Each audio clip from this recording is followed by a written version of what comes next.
Yo quería empezar agradeciendo la invitación. Para mí estar delante de vosotros es una responsabilidad tremenda. Yo es una profesión que admiro y respeto muchísimo. Mis dos padres son profesores, uno de ellos ya jubilado, así que entiendo y he compartido con ellos en sus sobremesas o les he escuchado hablar de de muchos de los retos, de las frustraciones y de las alegrías que supone esta aventura que es la de enseñar. Como buen hijo de profesores, pues yo he sido siempre un alumno modelo. Saqué matrícula de honor en el bachillerato, que es la que ahora se llama secundaria, creo, ¿no? Y en el COU, que creo que es ahora segundo de bachillerato. Y luego entré en arquitectura y, como bien ha dicho Toni, tardé 14 años. Entonces, os podéis imaginar en mi entorno tanto familiar como de amigos lo que eso suponía, ¿no? Cada año más de retrasar ese fin de carrera y ese empezar la madurez y ese empezar a trabajar, lo que implicaba en esos padres y en esa familia y en ese barrio, amigos, etcétera, que siempre me habían visto como el empollón. Entonces, bueno, ahí es donde a toro pasado sí que he sido capaz un poco de entender qué es lo que sucedía y qué es lo que yo estaba haciendo durante ese tiempo, porque aunque había tardado 14 años en terminar la carrera, pues yo no era tonto, pero estaba intentando desarrollar o compartiendo con amigos otro tipo de aprendizajes. Y ahí es donde yo creo que tiene sentido lo que yo os pueda contar, que también a ellos creo que va a ser como un viaje un poco menos directo de las charlas que habéis tenido hasta ahora, que las que yo he podido escuchar me han resultado fascinantes, pero que a lo mejor sí que tiene que ver con partes de vuestra profesión, o yo espero que sí que sirva para algo. Por un lado, pues en los 14 años a mí me ha sucedido que yo me encontraba dando charlas o siendo profesor en universidades cuando yo el único título que tenía era el de COU. Entonces, muchas veces me preguntaba o nos preguntábamos entre nosotros, los amigos, así un poco a modo de cachondeo, que profesores nuestros o catedráticos no estaban en los lugares donde estábamos nosotros y, sin embargo, nosotros, que no habíamos terminado la carrera, habíamos acabado de allí. Entonces, era como, estamos hackeando el sistema, ¿no? Estamos aprovechándonos de esta falta de conexión, la gente no sabe que no tenemos título y entonces nos llama, se creen que somos arquitectos y nos permiten hacer todas estas cosas. Luego, ya un poco más adelante, pues te das cuenta y dices, a lo mejor no es tanto un fallo del sistema como una forma que tiene el sistema de corregir ciertas carencias. Es decir, el modelo educativo, o por lo menos el que yo he vivido, tiene mucho de acierto y error. Es decir, se te evalúa en un periodo muy corto y se considera un éxito o un fracaso que tú seas capaz de responder correctamente. Eso deja de lado en muchas ocasiones toda la parte de la experimentación y acaba creando una cultura que se expande no solamente a los centros educativos, sino que luego en la vida, en el resto de tu vida, también está como muy presente, donde los grises un poco desaparecen y ese modelo de éxito se establece desde unas cuestiones como muy de blanco y de negro, ¿no? Donde conseguir ser exitoso o donde ser un fracasado está como muy estigmatizado y de una manera muy concreta. Entonces, creo que hay otros modelos donde la experimentación tiene más sentido y donde el aprendizaje que se adquiere a lo largo de esa experimentación, de esa prueba y de ese error, está muy valorado, que tiene que ver muchas veces con todo lo marginal. Porque como no está tan sujeto a esas normas, pues te lo puedes inventar. Entonces no hay nadie que te pueda decir si lo estás haciendo mal o si lo estás haciendo bien, porque nadie sabe cómo se hace o cómo se deja de hacer. Cuando tú paseas por el monte, pues puedes coger un camino mejor o uno peor, pero en general tampoco sabes muy bien por dónde estás yendo. Cuando tú trabajas en situaciones inesperadas o en lugares o con objetos que no tienen como unos a priori, es decir, si yo soy arquitecto y hago una maqueta con madera, cualquiera que la vea, de mis compañeros o mis profesores, va a saber si está bien hecha o mal hecha y va a saber cómo y dónde. Si yo hago una maqueta con espaguetis, la gente lo primero que se va a intentar es entender por qué y cómo. No va a estar bien o mal, eso se podrá ver más adelante, sino que va a intentar entender qué es lo que está sucediendo ahí, esa exploración, esa investigación. A mí me gustaba también mucho la idea que acabamos de hablar ahora, que tiene un poco que ver con esto que os quería contar, que nos acaba de decir Carlos Pajuelo, de talentos en construcción. y de que trabajamos con seres imperfectos, ¿no? O que trabajáis con seres todavía en formación. Y ahí me salta siempre la misma duda de cuándo se empieza a aprender y cuándo se termina de aprender. Es decir, yo empiezo a aprender cuando entro en primaria y termino de aprender cuando termino el máster, o ese es un proceso que se da a lo largo y ancho de la vida, ¿no? Es decir, esos otros aprendizajes que llamamos informales o que yo en nuestro entorno llamamos informales y que tienen que ver a lo mejor con las experiencias personales, ¿no? Como un ejemplo muy tonto es el de mi madre, además es profesora de inglés, filóloga, y ha intentado toda mi vida que tanto mi hermana como yo hablemos un perfecto inglés y los fracasos han sido notables. Sin embargo, yo me fui de Erasmus a París y por el mero hecho de tener que pedir el pan, hacer la compra o intentar ligar a una fiesta, la fluidez que yo adquiría totalmente imperfecta era mucho mayor que la que puedo tener en inglés.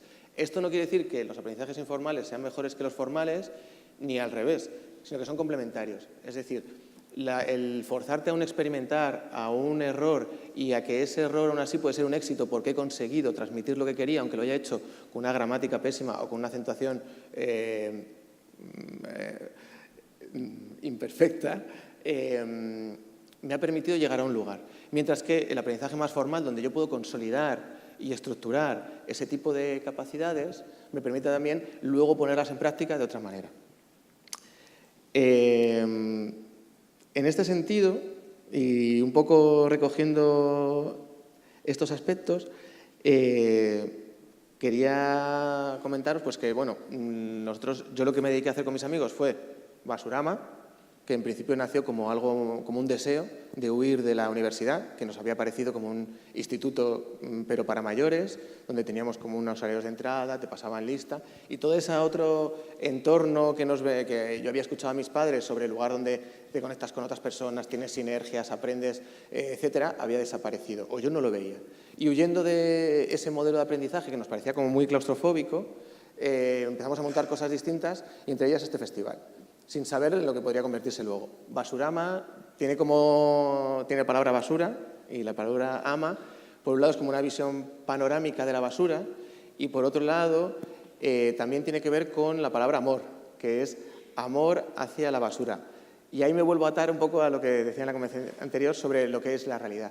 La basura es aquello, o como nosotros lo entendemos, que se supone que no es útil, pero no es una característica intrínseca a nada ni a nadie. Entonces es amor por las cosas que se supone que ya no son útiles. Pero esa utilidad o esa no utilidad es una cosa que decidimos nosotros. No es una cosa intrínseca de esa botella de plástico cuando se acabe, si va a la basura, será basura, pero si yo la vuelvo a llenar de agua, seguirá siendo útil. Esto nosotros lo entendemos tanto para los objetos, como para los espacios, como para las personas. Es decir, que en muchas ocasiones, yo creo que a todo el mundo antes o después le han dicho que no era útil para nada o que no servía para nada. Y en el modelo actual en el que vivimos también es muy fácil estigmatizar, invisibilizar y acabar basurizando tanto a las cosas como a los espacios o los lugares como a las personas. Entonces, bueno, Basurama tiene un poco que lidiar, o habla un poco también de eso, ¿no? De cambiar esos modelos de fracaso, de éxito o de uso o de no uso por otros distintos. En segundo lugar, os voy a dar como unas claves también de cómo nos relacionamos nosotros desde nuestro trabajo y desde nuestras experiencias para luego poder ir aterrizando en ejemplos más concretos. Pues la siguiente clave para mí sería romper los límites. Este es un mapa que ahora mismo ya está un poco desfasado de los lugares donde nosotros hemos ido y hemos estado trabajando. De nuevo, cuando nosotros empezamos la carrera, se suponía que íbamos a ser arquitectos y que lo máximo que podíamos aspirar era ser arquitectos de una embajada, de un centro cultural muy grande, de un aeropuerto. Ese era como el formato en el cual se valoraba el éxito o no de un estudiante de arquitectura. Entonces, nosotros lo que hemos intentado, o yo lo que he intentado durante toda mi vida es precisamente romper esas barreras, ¿no? Romper esas limitaciones o esos caminos establecidos, tanto físicos, como puede ser viajar por el mundo, que era un deseo muy claro que teníamos todos, como también sociales, como es terminar la carrera en 4 o 5 años para poder dedicarte ya a cosas serias, ¿no? Entonces, muchas veces esas barreras sociales son las más difíciles de traspasar, porque son las que nos están constantemente acotando, como nos comentaban antes, ¿no? Hasta dónde puedo llegar yo, primero mi metro cuadrado y luego el resto de los metros que haya por delante, ¿no? Pues un poco desde esa perspectiva, de romper barreras y saltarnos los límites. La siguiente clave para mí sería, bueno, hay una, en la primera diapositiva, como veis somos muchos, la anterior, ahí, no se ven las caras, también nos gustaba, o sea, me quería como detener un momento en el concepto de masa y de multitud, ¿no? Frente a esa, nosotros trabajamos de forma horizontal, somos muchos y tenemos que ponernos de acuerdo nuestras individualidades.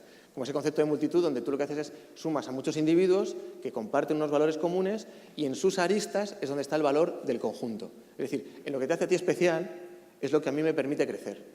Frente a otros lugares, otros espacios donde se trata más a la gente como una masa, donde intentas que todo el mundo se reduzca al punto común, que suele ser un punto bastante pequeño y bastante poco estimulante. Entonces, también dentro de Basurama nos gusta como diferenciar entre multitud y masa, hablando del individuo como un potencial y no como algo a acotar o algo a lo que tenerle miedo, ¿no? A ese chaval o a esa persona que es un poco especial o que te puede poner nervioso o que puede tener capacidades que tú no tienes y que te pueden generar envidia o frustración. Y luego la última que queríamos hablar, que era la tercera diapositiva, es, nosotros trabajamos sobre el consumo, la basura es nuestro objeto de estudio. Esto es una cinta del supermercado y esto es una cinta de separación de Valdemín Gómez. A nosotros lo que nos interesa justo es la línea negra que hay entre medias de las dos. Es decir, frente al bien o el mal, frente al origen y el resultado, ¿cuál es el proceso? Y aprender de los procesos. Nos interesa ese proceso de exploración porque es donde tú más puedes crecer, aprender y transformarte. Entonces, bueno, dicho esto, una de las cosas que quería ver es, o que nosotros intentamos ver es, cómo se pueden producir espacios donde esas capacidades o esas competencias, donde esos individuos puedan desarrollarse de forma plena. Pues eso, normalmente estamos acostumbrados a unos procesos donde tenemos unos límites, unos constructos que nos dicen quién está dentro y quién está fuera. Por ejemplo, durante muchos años los arquitectos fuimos considerados como estábamos muy bien valorados, incluso nos creímos artistas y autores. Durante toda la época de la burbuja ibas sacando pecho, te vestías de negro, eras casi como una eminencia y podías ir hablando de tu obra y de cosas como sumamente ridículas, como puede ser un alicatado, como si fuera un paisaje. Y todo el mundo asentía con la cabeza. A los pocos años, justo de cuando se rompió la burbuja, todos los arquitectos, por un lado, ya no eran necesarios para suplir a un mercado que había caído y, por otro lado, además eran estigmatizados, eran culpables de haber sido ambiciosos y haber estado aprovechándose de ese crecimiento de burbuja. Y de repente nos encontramos que pasamos de estar dentro de ese cubo como una de las personas, como una de la élite, a estar totalmente fuera y estigmatizados. Ese mismo proceso lo hemos visto pues, durante la época de la industrialización, cuando se necesitaban obreros y cuando ya dejaron de necesitarse. Lo hemos visto hace poco con lo que se intentó hacer con los médicos y en los hospitales, previo a la privatización. Lo hemos visto también en la lucha de las mareas de la educación, donde los maestros son los privilegiados, cobran mucho, tienen muchas vacaciones y en el fondo tampoco son tan buenos porque hay un examen que nos dice que los maestros españoles, etcétera, etcétera, ¿no? O sea que vemos cómo constantemente el mercado crea unas reglas donde tú puedes estar dentro o fuera, independientemente de cuál sea tu labor real. Entonces, ¿es posible crear otros formatos donde sea la estructura o los límites los que se adapten a las capacidades individuales? Ahí nosotros, ¿cómo se podrían construir?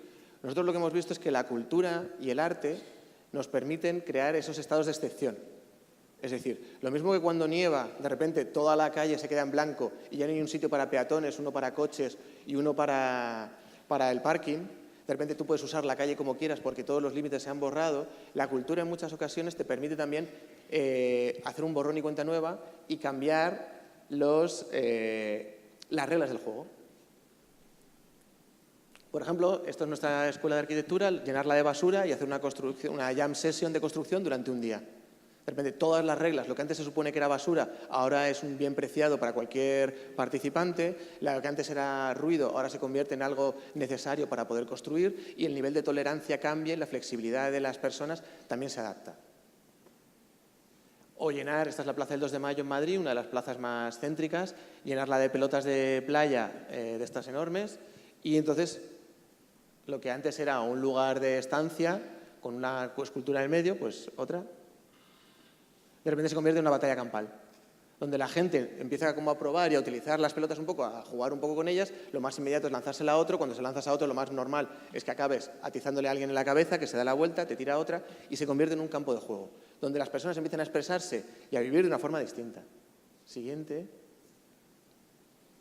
Y el sonido de las pelotas rebotando sobre las cabezas. Siguiente. Esto, por ejemplo, también se puede llenar de ropa de segunda mano o de muebles de segunda mano con de Duque durante la noche en blanco. También, de nuevo, un espacio céntrico. A 50 metros de donde teníamos este montaje había un concierto de ópera. Siguiente.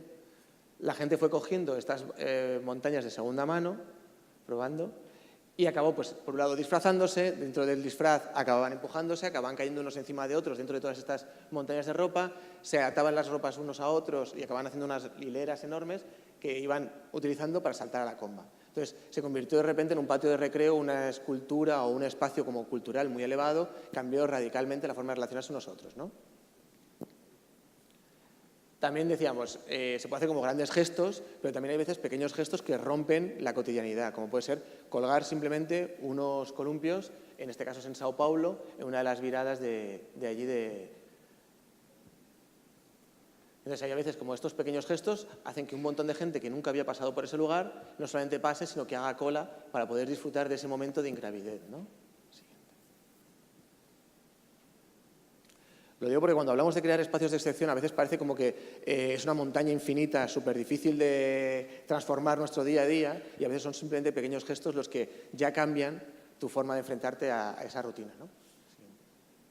También, a lo largo de estos procesos y de la construcción o de la vivencia, de habitar, ¿no?, de ponerte a vivir estos momentos, también puedes hablar de muchas cosas transversales que normalmente pueden quedar en el margen, etcétera. Por ejemplo, en el Cairo hablábamos del empoderamiento de la mujer mientras construíamos nubes de plástico con restos de bolsas y de esos cartones que sirven para donde vienen enrolladas las telas que se vendían en el mercado. Bueno, pues con eso se construían unas sombras para unos eventos que tenían lugar allí, ¿no?, como unas nubes de plástico. Bueno, pues eso nos permitía hablar sobre el empoderamiento de la mujer en un momento en el Cairo donde había una fuerte presencia masculina, donde había muchos problemas de violación durante ciertas manifestaciones, etcétera, ¿no?, y de ese empoderamiento. Siguiente. O en Cape Town, en Sudáfrica, cómo poder hablar de integración racial mientras construyes de nuevo aquí, unos mares habitables que hablaban sobre la polución de plástico en las costas de Sudáfrica, ¿no? Siguientes. Entonces, cómo se puede ver, cómo se puede, a través de un proceso inocuo, empezar a tratar temas que normalmente se quedan para los discursos políticos, para las discusiones de sobremesa entre cuñados o para ese otro tipo de espacios menos trabajados. Lo siguiente. Pues ¿no? Como es, en este caso, un poquito para atrás, un segundo. ¿La anterior? Pues este era la cantidad de plástico que tú te podías encontrar, este era el volumen de un cubo con el plástico que te encontrabas en una milla cuadrada, en 1 kilómetro cuadrado en las costas, ¿no? Bueno, pues tú lo veías, lo vivías ahí físicamente y decías, esto es todo el plástico amontonado en las costas de Sudáfrica. Y luego podías entrar dentro, ¿no? Bueno, pues el juego, el hecho de colocar esto en mitad de uno de los espacios más importantes de Cape Town, lo que te decía era provocar esa reflexión a través de lo lúdico y también de lo inesperado, ¿no? Siguiente. Luego, pues tampoco hace falta irse como a Sudáfrica o a Sao Paulo. Esto es en San Cristóbal, seguramente uno de los barrios más frágiles de Madrid, al sur de Madrid, con todos esos índices que les encantan a los periódicos altísimos, ¿no?, de analfabetismo, paro, etcétera. Y aquí, por ejemplo, jóvenes, niños, mayores, etcétera, se ponen juntos todas sus competencias y sus capacidades, se las reconocen unos a otros para transformar un espacio abandonado, que es la entrada principal a su barrio, que es debajo de una de las avenidas, la Avenida Andalucía, que es la que tiene como 6 carriles, y para transformarlo en un espacio cultural y educativo. Siguiente. Todo con los recursos y los residuos procedentes, en este caso concreto, de la ciudad del BBVA, que se estaba construyendo en el norte de Madrid. Entonces, con los restos y los residuos, las sobras de la ciudad del BBVA, se estaba construyendo ciudad en el barrio de San Cristóbal, ¿no? Unos residuos, por cierto, maravillosos, era un lujo acceder a esos residuos. Y luego, por ejemplo, este tipo de actividades donde tienes pues, unas charlas TED que vienen de Estados Unidos y que son como ideas que merecen ser extendidas por el mundo, pues se montó un evento, el primer evento de TED, debajo de un puente, y justo estaba organizado por los chavales y los vecinos del propio barrio, ¿no? Es decir, con gestos con pequeños gestos que no eran demasiado grandes, ibas pudiendo transformar esa realidad, ¿no? Siguiente. Y aquí es donde también hacíamos como un poco la conexión. Es decir, hemos hablado de espacios como salvajes o asilvestrados. En los colegios había un estudio en Cataluña que hablaba, bueno, pues aquí se hizo en 30 colegios en Cataluña, donde hablaba, pues eso, que el espacio de recreo, que son media hora, si tú sumas todas esas medias horas a lo largo del año, en muchas ocasiones el alumno pasaba más tiempo en el recreo que a lo largo de muchas asignaturas. Era un espacio dedicado única y exclusivamente al juego, a lo lúdico, a la informalidad, que se integraba dentro de un centro educativo formal y que dentro de la vida de los alumnos tenía una presencia extremadamente alta, como una importancia porcentual en su tiempo libre altísima. Sin embargo, los patios de colegio apenas habían cambiado en los últimos 90 años, ¿no? Entonces, todo esto que hemos hablado de espacios inesperados o estados de excepción se puede llevar a los colegios, se puede llevar a espacios domesticados, a espacios tradicionalmente usados de una manera concreta. Pues esa es la hipótesis. Es decir, cómo nos podemos introducir dentro de las aulas y empezar a crear otros modelos que permitan integrar formas distintas de aprender. En este caso, para nosotros la hipótesis fue vamos a intentarlo a través del patio, que por un lado es una zona más accesible que las aulas, que suelen estar muy protegidas por todos, por los profesores, por las juntas directivas, por la administración, etcétera, y vamos a intentar aterrizarlo en los patios de colegio como un primer intento. Entonces, para ello, el primer objetivo es intentar aunar a toda la comunidad que conforma el colegio, los padres, los alumnos, los profesores, la junta directiva, etcétera. Luego, encontrar recursos. Los recursos, en realidad, están mucho más cercanos de lo que parecen. Cuando hablábamos de basura, nos contaban unas amigas que ellas se habían dado cuenta que la basura no era más que el límite de la imaginación, el producto del límite de nuestra imaginación. Entonces, en realidad, solamente hay que crear, tener como sesiones un poco más divertidas y empezar a mirar las cosas de una forma distinta para darte cuenta de que lo que tienes a tu alrededor son recursos en lugar de basura. Siguiente. Entonces, por ejemplo, es una comunidad esto es un anterior. Esto es en un campo de refugiados de Palestina, en Jordania, y cómo, bueno, pues trabajando con la comunidad, con las herramientas de la comunidad y con los residuos que se producían en ese campo de refugiados, pues dotar a un espacio que era un espacio infantil para chavales, para niños y niñas de menos de 6 años, pues de una zona de sombras y de una zona de juegos, que pudiera ser coordinado por ellos. Esto se construyó, siguiente, en 3 días. Y en esos 3 días tuvieron que aprender a comunicarse unos con otros. De nuevo, nosotros no sabemos árabe, allí nos hablaba en inglés y era todo pues la capacidad expresiva que tú puedas tener, que eso generalmente no se aprende en ningún otro lugar. O esto en Etiopía, en un orfanato, ¿no? Pues de nuevo, revisando cuáles eran los residuos que tenía el orfanato en Addis Abeba para construir, junto con los voluntarios del centro y profesores del centro, un espacio de juegos y un aula al aire libre. Esto es en Níger.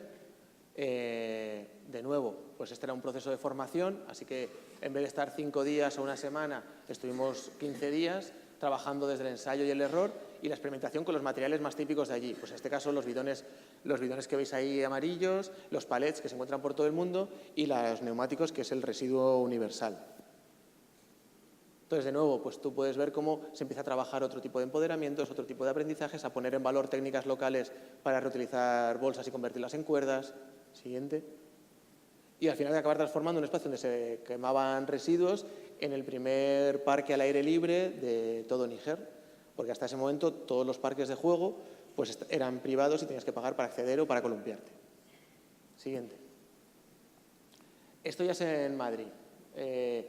Como veis, la mayoría de los objetos, estos pues con un colegio, en este caso se llama el Colegio IDEO, recogimos un montón de residuos que tenían un centro cultural que se llama Matadero, entre otros pues ese bidón enorme de 25.000 litros o esa tubería esa tubería de 1 metro de diámetro o esta escalera gigante.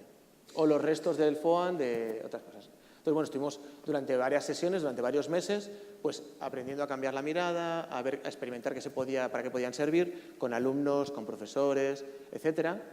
Y acabamos construyendo todos juntos, bueno, pues este tipo de elementos bizarros que parecen salidos casi de una película de Mad Max, ¿no?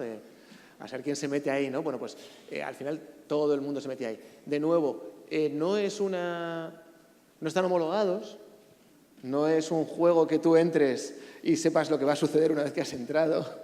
Entonces, siguiente. Esto se convierte en un aula, pero sí que es verdad que te obliga a pensar. Es decir, todos estos gestos y estos espacios amorfos frente a una portería que cuando te pones delante al final acabas jugando al fútbol o una canasta que acabas jugando al baloncesto, pues un bidón de este tipo lo que te obliga es a pensar y a proyectarte, a imaginar, a desear y a partir de ahí a empezar a construir otros espacios y otros modelos y a poner en práctica también otras relaciones y otras jerarquías. En este caso, pues hay como siento ser tan tonto, a veces lo simplifico mucho, pero a veces parece ser que las niñas con las herramientas no se iban bien. Y este tipo de proyectos lo que hace es cambiar en muchas ocasiones ese tipo de jerarquías y devolver y empoderar a personas que normalmente no tienen o se supone que no tienen esas capacidades y demostrarles o ponerlas a prueba y cambiar los roles que tenemos normalmente en un patio de recreo donde se juega al fútbol o al baloncesto, ¿no? Bueno, pues más. Siguiente. Pues en este caso más tenían como el drama de que el patio de colegio era justo, se había metido en un edificio de oficinas que lo habían adaptado mientras le daban el solar y el patio era una zona de parking. Entonces había que adaptarlo. Por seguir poniendo ejemplos, esto es en Dinamarca. Entonces, de nuevo, cómo construir espacios, también para que veáis, porque a veces nos dicen, no, pero es que eso es muy fácil en espacios, en países en vías de desarrollo, porque allí como la normativa es menos estricta, pues es más fácil trabajar. Bueno, pues por eso queríamos como presentaros ejemplos en todos los lugares, en todo el mundo, ¿no? Siguiente.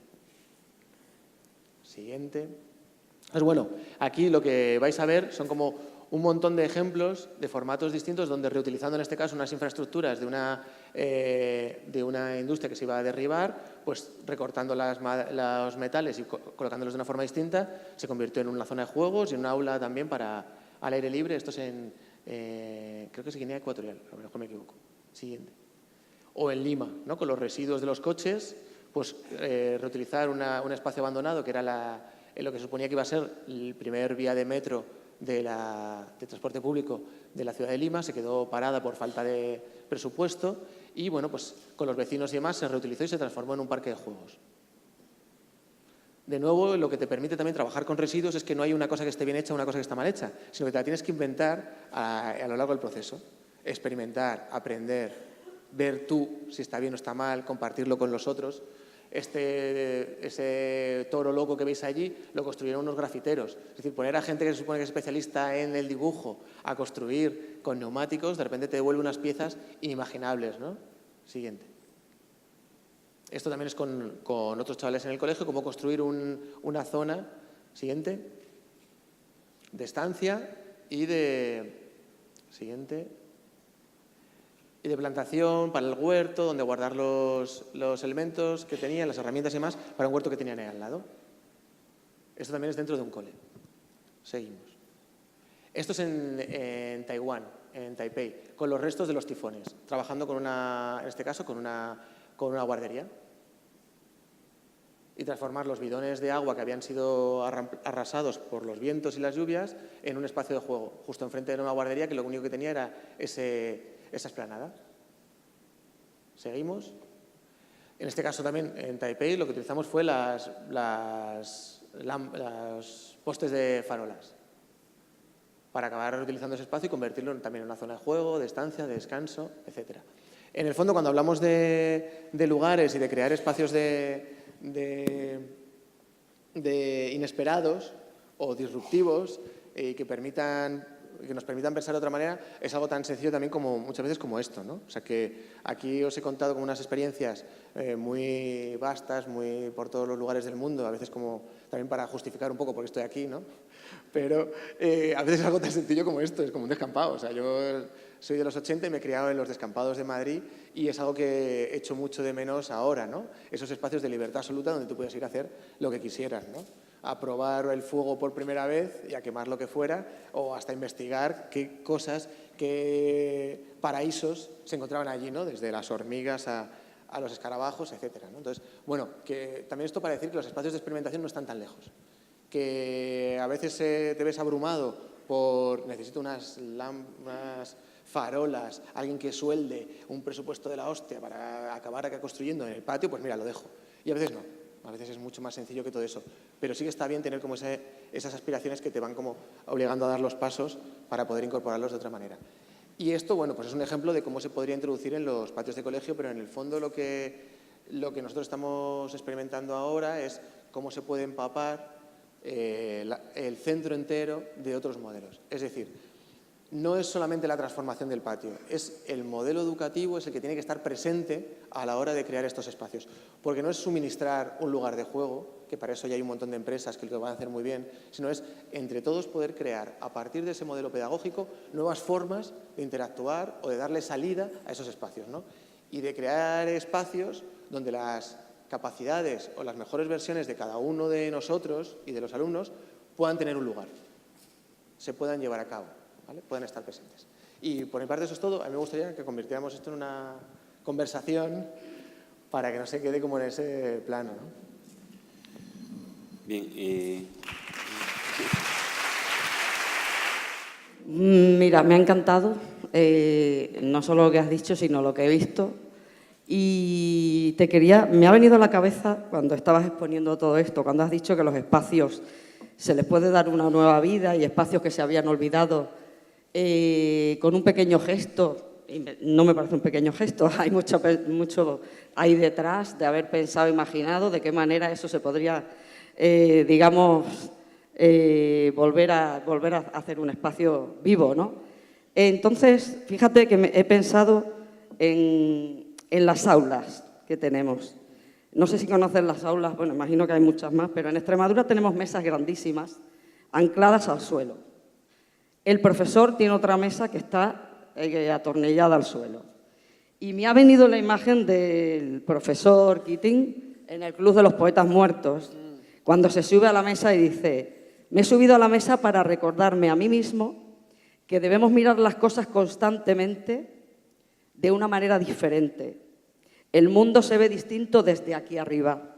Si no me creéis, si no me creen, vengan a probarlo. Y mi pregunta para ti es: ¿qué harías tú con un aula de estas que tenemos con los muebles anclados al suelo? ¿Te parece bien eso del profesor en la mesa sin moverse y los alumnos allí escuchando? Yo, según lo que te he visto ahí, creo que tú le darías una vuelta y yo creo que nos propongas algo que le demos vida al aula. O sea, bueno, sí, totalmente, ¿no? O sea, nosotros en el fondo lo que somos una excusa. Nosotros cuando llegamos a los centros somos una excusa para darle a la gente otro espacio, otro tiempo, y donde puedan pensar de otra manera. Es decir, cuando nosotros nos acercamos a los lugares, nosotros no venimos con la idea de vamos a construir este bidón y lo vamos a hacer una red ingrávida con el fondo, no sé. No tenemos ninguna idea. Y de hecho las ideas salen a través de los alumnos y de los profesores. O sea, los creativos son las personas que habitan ese centro. Nosotros lo que hacemos es plantear un espacio donde esa creatividad pueda crecer y donde se pueda afilar y donde se pueda desarrollar de otra manera. Es verdad que sí que somos conscientes de las competencias técnicas, es decir, pues esto va a funcionar, esto no va a funcionar, o para que esto funcione tenemos que tirar de aquí, oye, pero eso es una cuestión ya más interna. Es decir, bueno, una vez que hemos pensado y que se nos han ocurrido las ideas, ¿cómo las hacemos? Y en el fondo las herramientas, como habéis visto, son todas súper sencillas. Es desde el nudo hasta el taladro que todos tenemos en casa. O sea, no hay como grandes cosas. Y luego es verdad que hay cosas inevitables. Pues si tienes que soldar, contratas a un soldador, que tampoco son tan caros. Es decir, que no es un gasto excesivo. Pero sobre todo yo lo que haría en esos centros, o como nos acercaríamos nosotros, sería desde la posibilidad de crear un espacio de libertad creativa. Y ahí es donde yo no te diría, ni creo que ninguno de mis compañeros, pues mira, vamos a hacer no sé qué con estas mesas y las vamos a convertir en... Eso seguramente serían las palabras que saldrían de los encuentros con el resto del profesorado, de los alumnos y de los padres y madres. O sea, que sería una respuesta, yo te haría como la contrapregunta de ¿qué haríais vosotros? Entonces, y a partir de ahí pensarlo juntos. Y estoy convencido de que saldrían cosas súper potentes y muy divertidas. Estoy seguro. Gracias.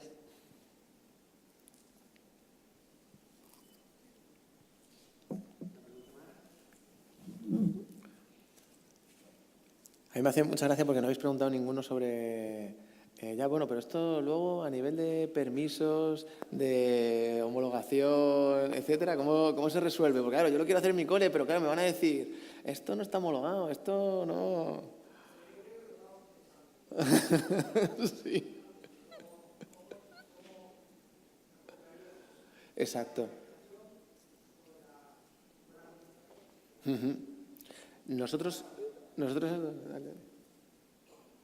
tenemos dos vías de escape que nos están funcionando ahora y estamos explorando otras, estamos reunidos con los técnicos de homologación de Madrid del Ayuntamiento para ver cómo se puede ir trabajando y que todos estos proyectos estén asumidos dentro de porque en el fondo con la homologación pasa un poco con muchas otras cosas, que se convierte al final en un negocio, algo que podía ser como positivo, que garantiza la seguridad de ciertos objetos, se acaba convirtiendo en un negocio donde si tú pagas, al final te permiten que lo puedas usar sin que te demanden, ¿no? Que en el fondo es un poco el problema. Nosotros lo hacemos de dos maneras. Por un lado, trabajando con una comunidad, por eso trabajamos principalmente con comunidades que están ya autoorganizadas, es decir, porque cualquier proyecto de estos se puede utilizar como un arma arrojadiza entre el AMPA y los profesores, entre los profesores y la Junta de Estudios, etcétera. Entonces, principalmente intentamos trabajar con colegios que ya tienen un entorno trabajado, de manera que el compromiso es global y es de todos, que el proceso esté participado por todos, de manera que todo el mundo sea consciente de cómo se han ido tomando las decisiones, qué herramientas se han usado, cómo se está gestionando y demás. Y luego, por otro lado, hay la excepcionalidad del arte, que en muchas ocasiones te permite introducir objetos extraordinarios en lugares homologados. Es decir, cuando tú lo contratas como una escultura o como un gesto artístico, el tipo de permiso y el tipo de homologación es distinta. Y por otro lado, los seguros. La mayoría de los centros tienen un seguro y en muchas ocasiones lo que tienes que hacer es como incluir estos objetos dentro del seguro, que no suele ser tan caro, suele ser bastante más barato. Pero es verdad que todo proceso empieza con una queja y entonces lo que trabajamos nosotros principalmente es la primera queja. Y esa primera queja se trabaja a través del proceso. Es decir, ese padre que se queja porque su niño se ha caído de un columpio, se queja más o se queja menos en función de si ha vivido o no el proceso y cómo lo ha vivido tanto su hijo como el resto de la comunidad, ¿no? Y lo mismo pasa con los profesores. Entonces, por eso intentamos trabajar primero esa queja y luego asegurarnos ya un paquete más administrativo a través de diferentes estrategias que dependen de cada centro y de cada comunidad. Pero que hay soluciones, es decir, que esto se ha hecho en colegios públicos, estamos trabajando con el Ayuntamiento y con sus colegios públicos para reutilizar los residuos y el material en stock del propio Ayuntamiento y poder construir en colegios y en patios de colegios públicos. O sea que se puede, ¿eh? Para que, si tenéis como esa nebulosa, pues se puede y hay que ir preguntando.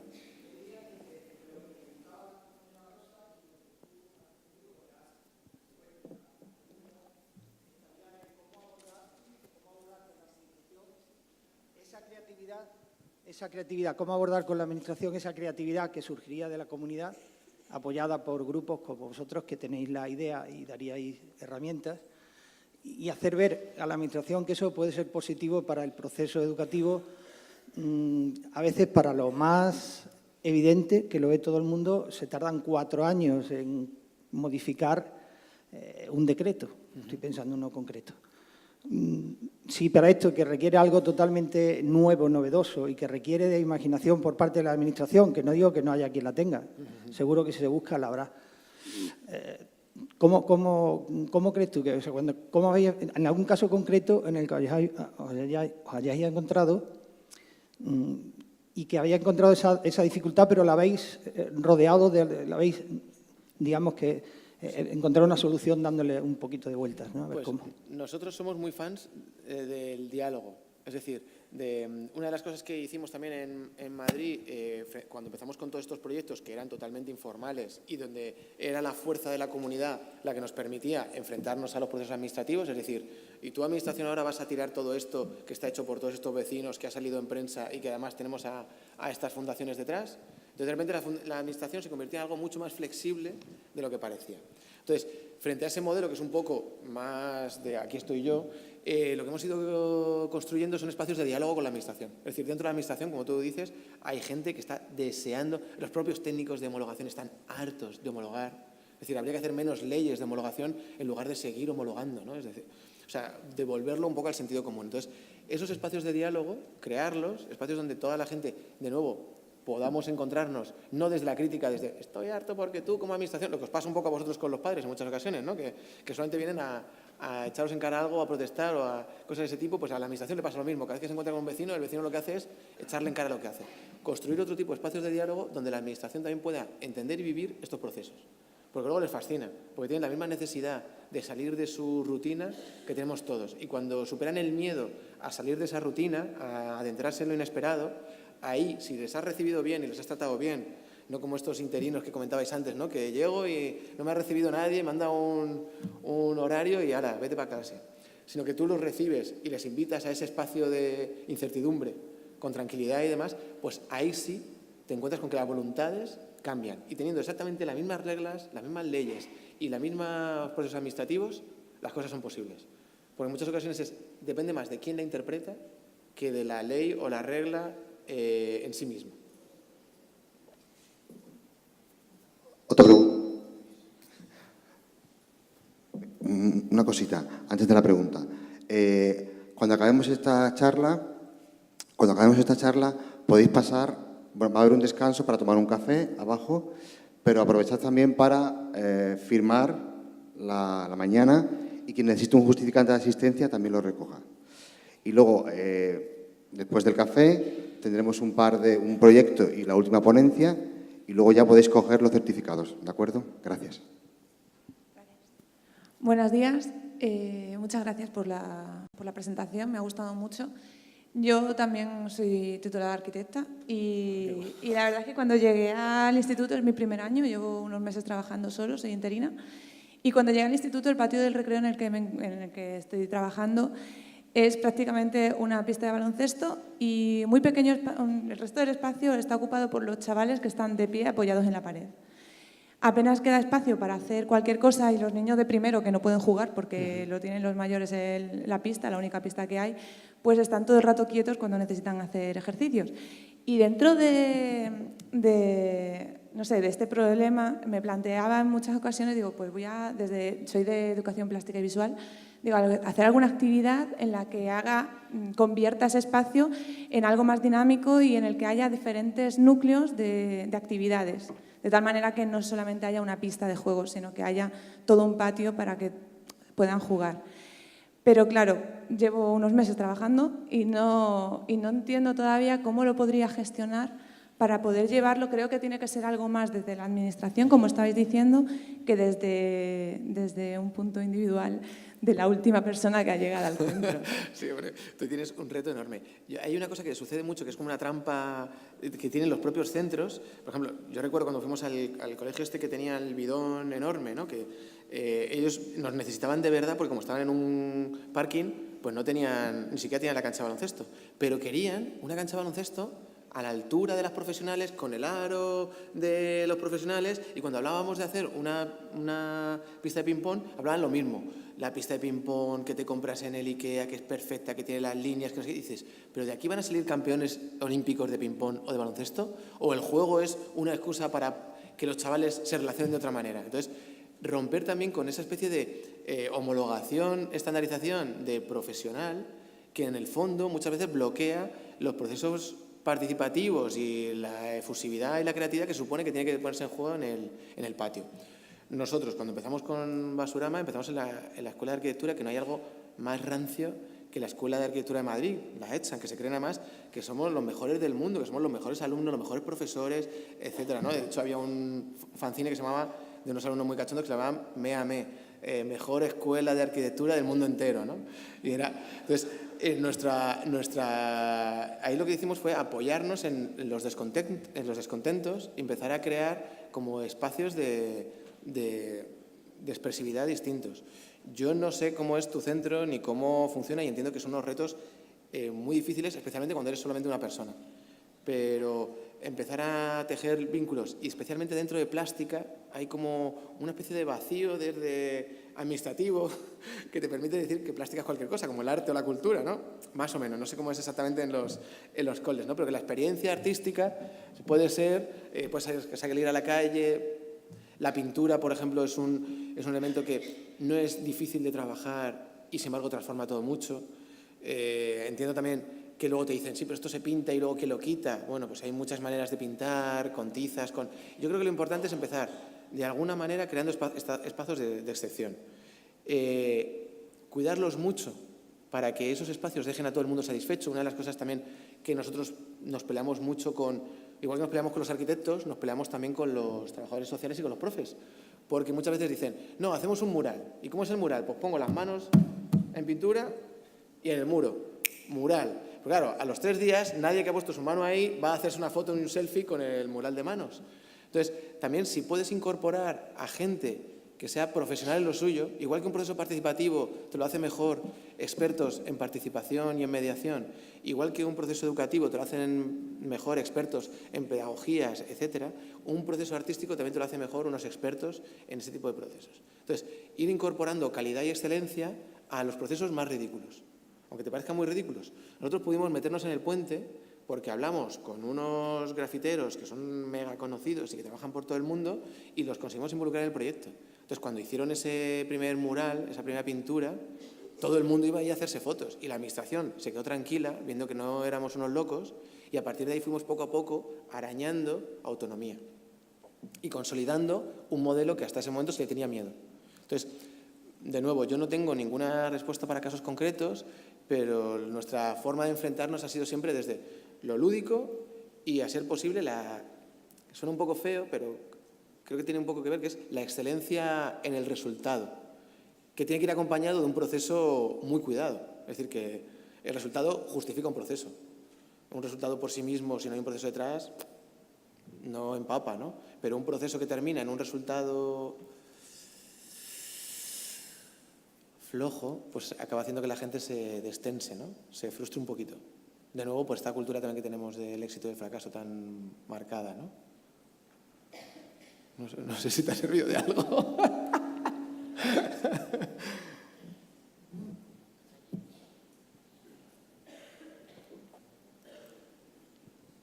Hola, gracias por la charla, ha sido muy instructiva. Y qué suerte viajar tanto, qué envidia. Qué suerte tener 3 meses de vacaciones. Es mentira. Perdón. Pero es que esto nos pasa muy a menudo. En plan, ¿qué suerte tienes que yo viajar te iba a tanto? proponer un reto. Tengo la sensación de que hacer este tipo de cosas en ciudades como Madrid, en el que hay una masa de personas críticas, atípicas, es relativamente sencillo en determinados colegios, porque además ya hay colegios que son autogestionados y demás, y digamos que son mucho más progresistas. Yo te reto a que lo intentes hacer en Extremadura, que es una tierra profundamente conservadora, no en el sentido político, en el sentido real, en el que a mí me encantaría que intentases hacerlo aquí en alguno de nuestros centros para romper esa inercia y que hubiera un punto primero de inercia que hiciese que los centros estuvieran más abiertos a hacer este tipo de cosas. Porque tengo la sensación, en mi corta experiencia como profesor, de que los centros tienden a ser muy clásicos en todos los sentidos. Cuesta mucho innovar, cuesta mucho hacer cosas y por eso a mí me gustaría, yo te retaría a que no hay huevos, de que vengas a Extremadura e intentes hacer algo así. Gracias.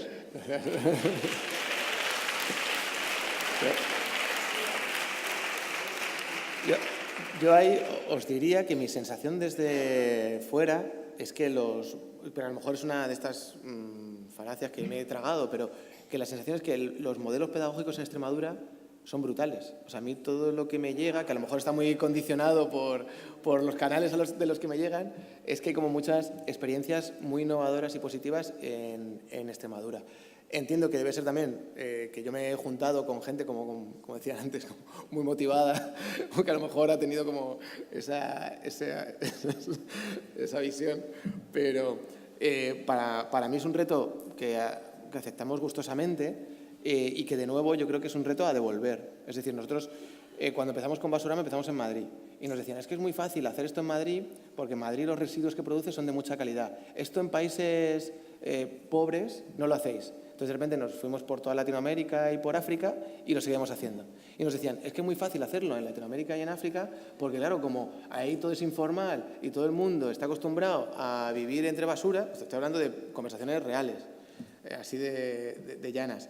Pero esto no lo haces en un país del primer mundo. Entonces lo haces en Alemania, en Noruega, en Canadá y en Estados Unidos. Y luego también nos han llamado para hacerlo en Australia. Entonces, a veces nosotros vemos dificultades en nuestro día a día que son normales, porque es verdad que a mí me cuesta más hacerlo. Por ejemplo, San Cris, el sitio que os he puesto antes, yo me criaba allí, yo soy de ese barrio. Y cuando aterricé con Basurama, que fue una casualidad de la vida en ese barrio, yo me vi totalmente bloqueado e incapaz de hacer nada, porque me veía a mí mismo de pequeño en ese lugar, esos chavales eran mis amigos y ese chaval era yo, y no conseguía toda esa parte cuando llego a otro lugar de nuevas, sin contexto, agito, con muchísima tranquilidad, de repente en un contexto que me era tan propio, me costaba muchísimo cambiarlo. Entonces, y no era porque el contexto fuese más fácil o más difícil que otros en los que había estado, era porque mi posición dentro del contexto me impedía salirme de esas rutinas heredadas. Entonces, esto es algo que nos han dicho muchos, a mí me dicen mucho cuando vamos a un lugar y el primer reto siempre es, primero, que alguien de ese espacio desee que algo cambie. Es decir, la persona que te llama, ¿no? Esta invitación que acabas de hacernos. Pues primero, cuando hay una persona que desea que algo cambie, ya tienes un punto de apoyo brutal sobre el que pivotar. Y la segunda es que esa persona no sea una persona, sino que se empape al resto de la comunidad. Y eso es un trabajo de ida y vuelta. Es un trabajo en el que nosotros podemos de alguna manera estimular, ¿no? Como decía con las frases de Coelho y compañía, que deja a la gente, pero que tiene que estar consolidada por el propio entorno, es decir, por las personas que son las anclas en ese espacio.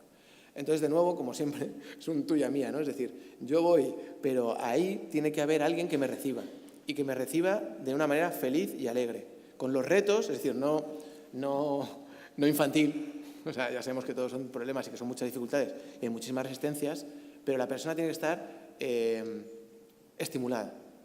No puede ser que yo vaya a estimularte a ti y que a partir de ahí estimulemos a los demás. Tiene que ser que una persona que tiene ese deseo profundo de cambio, yo ahí sí me puedo atar. Si no lo tenemos, entonces es muy difícil transformar, porque nosotros no somos, somos gente muy normal. O sea, yo he tardado 14 años en terminar la carrera, es muy, muy normal. Vale.